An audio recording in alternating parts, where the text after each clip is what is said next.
Assessore Manzato, la cultura come strumento di lotta alla contraffazione oggi, con questo spettacolo teatrale che domani verrà rappresentato a Venezia? Sì, è un'iniziativa anche particolare, dobbiamo ringraziare sicuramente le associazioni degli imprenditori che hanno voluto fortemente coinvolgere la Regione in questo progetto, sapendo che il problema della contraffazione è un problema ormai che sta dilegando in tutto il mondo. Se si pensa solamente che in Veneto abbiamo fatto 400 milioni di sequestri solamente di pezzi solamente negli ultimi 3 anni, significa che questa sensibilità che hanno gli imprenditori ormai sta dilagando un po' da tutte le parti del mondo.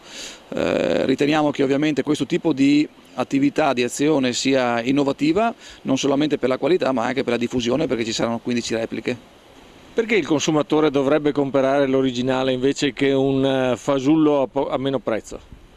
Innanzitutto perché la garanzia di qualità ce l'hanno solamente sui prodotti che hanno appunto una certificazione di qualità di cui si conosce la provenienza, quindi leggendo anche l'etichetta è un valore importante, primo. Secondo, perché ha un valore anche legato alla salute, non possiamo garantire prodotti di cui non si conosce la provenienza e anche la fattura, per cui ovviamente comprando l'originale si compra anche la salute, ovviamente. Poi c'è anche un altro aspetto, uno economico, perché il valore economico perso solamente per quanto riguarda la contraffazione è di circa 8 miliardi di euro, quindi significa un valore veramente importante per l'economia, con una perdita di posti di lavoro di 110.000 unità, tenendo presente che il 10% in Veneto.